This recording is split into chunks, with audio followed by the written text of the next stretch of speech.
Hey everybody, welcome back to the channel, man.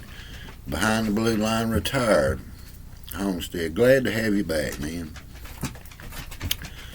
Starting out, it's kind of continuation on people my age, 50 and above, about being aware and learning to defend yourself and learning what works and what don't.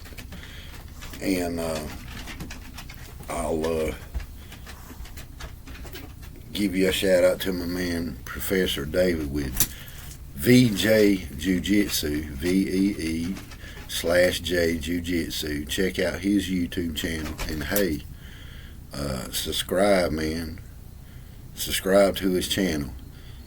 There's a lot of knowledge there, and the techniques he shows I have used out in the field being a police officer. They do work.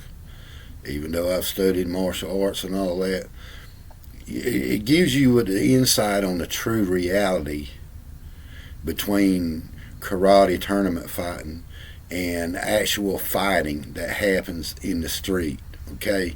Because these attacks happen so fast, so violent, that you have a split second to react. I mean, you got to go with it.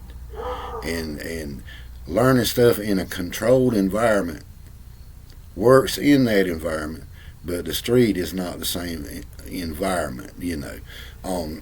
I went to the pro wrestling training school with Ivan Koloff, God bless his soul, good man. I learned more about defense and street defense as well at a pro wrestling school, because yeah, he taught us how to wrestle and how to take falls, and you know, of course the matches are prearranged, but the moves are real and they will hurt you if used properly. But the biggest thing, you know, he gave us he said, guys, on these segments here, if you have to defend yourself, I'm going to show you how to defend yourself. And I can't show you guys these techniques on my YouTube channel or Facebook or what have you, because they're, you know, Professor David don't know what I'm talking about, and some of the guys that are wrestlers, when I say fish hook, they'll know what I'm talking about, but I ain't going to tell you. And a lot of stuff involving headbutts and involving the ears, and I just can't show you that on. It's too violent for YouTube, and I don't want kids learning and end up maiming somebody and hurting them real bad. But he taught us a street defense at the wrestling academy, because, you know, there's a difference being in the ring throwing somebody and being on concrete and throwing somebody. You know, you get my drift, because those old guys were very tough. Back in those days, the business was closed. They didn't let nobody know what happened behind closed doors, and it was a business. But some of those guys were real shooters that can fight for real and can hurt you for real.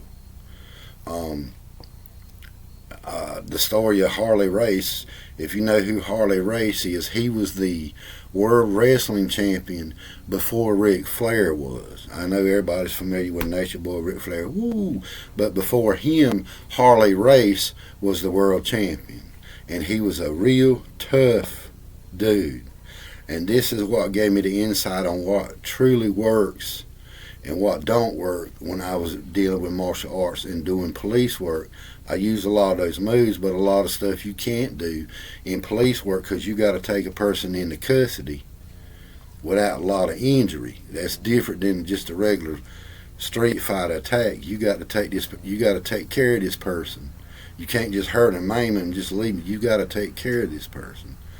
But Harley, in the early stages of professional wrestling, his career, he would often go with these fairs and carnivals, if you will, and he had the attraction of wrestle the guy for 3 minutes and win $100.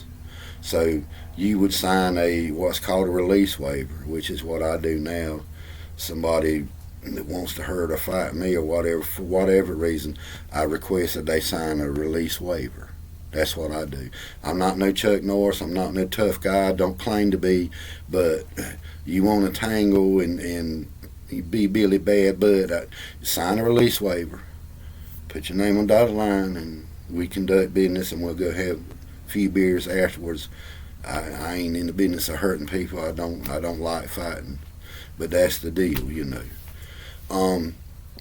But these moves, you know, the simple stuff that he taught, and of course Ivan taught, like at the carnivals, you know, you had a bunch of country boys that, yeah, I'll fight him, I'll whip him, I'm gonna get my $100. And they get in there, as soon as they get ready to lock up, Harley reaches up, boom, real fast with a headbutt, bam! Dude drops like a rock. Fight's over with. Few seconds. Okay, an older person, let me tell you something. That headbutt can work for you in the street too if you know how to use it. Boom, the dude drops like a rock. But you got to know how to use it. You know, and you got to practice. Watch Professor V and the information that he teaches. He's a whole lot more qualified than I am. I just tell you that I know what works by doing police work for 30 years, okay? But the things he teaches, man, I've used. You know, I do a lot of exercises every other day with, you know, work on you, do your punching, and, you know, I do it's something I do like that. This came from Bruce Lee. It's called the bicycle punch, or the rapid punch that he does on a punching bag. You just one over the other. But the way he done it, he would use his two small knuckles, you know, to make contact with whatever he's hitting. And you could walk a person down by doing that. You can walk, like Professor V says, you can walk faster forward than he can backwards. You see what I'm saying? So you can walk somebody down like that but you got to practice it, okay? Just it's simple. 1, 2, 1, 2. Keeping your hand forward. Instead of turning your fist like that, just keep it like that. Bam, bam, bam, bam. You can do it. But, you know, I wanted to bring that up and have y'all check out Professor V, because, you know, I went shopping with my daughter today, and you know how crazy stuff is now. So we're at the register. We've paid for our items, and she's putting the groceries in the buggy. And the guy probably did not know that I was with her. He probably thought that she was by herself. But he's walking by. When you see somebody rubbernecking like that, he's glancing to see what she has in the buggy. So she goes to push the buggy, and she wondered why. I said, Daddy, why did you sleep in front of me? I said, I got this. Just follow behind me. And the guy, I guess he catches on to me, and he starts double stepping to get away, because I was he was getting ready to grab her groceries, you know. So, and she asked me why I'm like that, and I said, because y'all come out here, y'all go shopping, and you ask me what. I said, Daddy, why you walk so slow? You far behind me. I observe. I'm all the time looking. Everybody's too busy on that cell phone, walking straight ahead, just, you know, in their own little world. You gotta look. You know, you see my other videos where I'm laughing and cutting up and having a ball, but there's a serious side to me, man. You know, I love to tell my law enforcement stories, but I look. I'm all the time looking. Anywhere I go, in a restaurant, grocery store, it don't matter. Driving, I'm always looking. Okay, always looking.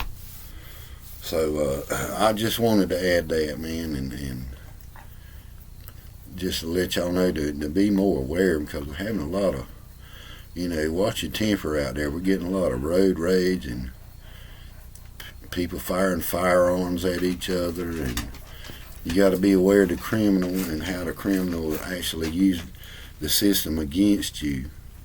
You know, you got to be very aware of that. I saw a news feed earlier where a boy was arrested because someone sold his daughter an illegal THC vape or something that had too much stuff in it, made her sick. So he set him up with a deal, said, I'm going to get this guy. And he threatened the guy, you know, don't sell this stuff to my daughter. But being he had a firearm on him, the dude went to the master and took warrant out on him for, he was charged with brandishing a firearm and all this. When he goes to court, he'll probably get, if you'll carry the firearm on your side legally, that's not brandishing. If you're carrying it concealed with a permit, that's not brandishing. Brandishing is pulling it out, which in a lot of cases can turn into assault with a deadly weapon if you're pointing it at somebody. That's a funny brandishing. That's a funny, everybody's carrying firearms these days. So what he did, he was approached by something he did that he knew was wrong. He turned around and made himself the victim and had the other guy locked up. You see, that's the same thing these guys are doing with the cameras out there. They call themselves auditors. Where I'm on the sidewalk, I got an amendment right to be here. You can't make me move, which that's true. But what they don't film is when you're coming out the grocery store, you're doing your thing, they're on the sidewalk, hey, you son of a bitch, a mofo, and calling, if you come out here, I'm going to stomp your ass. They're talking junk. And so when you go out there to approach them, that's when they turn the camera on. See? You got me? They turn the camera on to record what you're doing, making it look like you're the aggressor, making it look like you're the one that's stirring them up. Oh, I've got a right to be out. You can't make me move. The walk of shame, da-da-da-da-da. They do a lot of this with police officers, too. When people call officers saying there's guys out here harassing, they're not going to take what they do. They're only going to take what you do once you get out there, so you need to be aware of that. They're taking people to court for assaults, and a lot of times you walk up on them, they spray you with a pepper spray, they carry a pepper spray, but they don't allude to the fact that they start the whole thing, thus making themselves a victim of their own bullshit. You got to be aware of that, too. I'm just making y'all aware of that, too, with the defensive stuff, okay? Don't go out there starting crap with them, even though they're running their mouth and they're challenging you, hey, come on out here. As soon as you go out there, they're turning the camera on, making it look like they're Joe Q citizen, innocent to the world, ain't done a darn thing. But what needs to happen, people need to record what they do first before they turn their camera on. See? So when the officers get there, they're just having to check out. All they're doing, they know the guys that got a right to be there. They're like, what are you doing here? It ain't none of you. I ain't got to tell you nothing. Wish they don't. But the officer there just, what are you, they're trying to figure it out, but legally they can't, because the son of a bitch has got a right to be there. But they don't come forward and say, yeah, I challenged him and told him to come his ass out here. I was stoned. When he come out here, I went to defend him. See? So, anyway, you like what you see in here, man, hit like and subscribe. Check out Professor David at Vee-J Jujitsu, him and Mr. Kenny. I like watching them all the time, man. That's real stuff, okay? Don't just watch it, practice it, okay? Find a buddy that'll work out with you and practice what he's showing you. It works. Y'all have a good one, okay? And have a good Thanksgiving.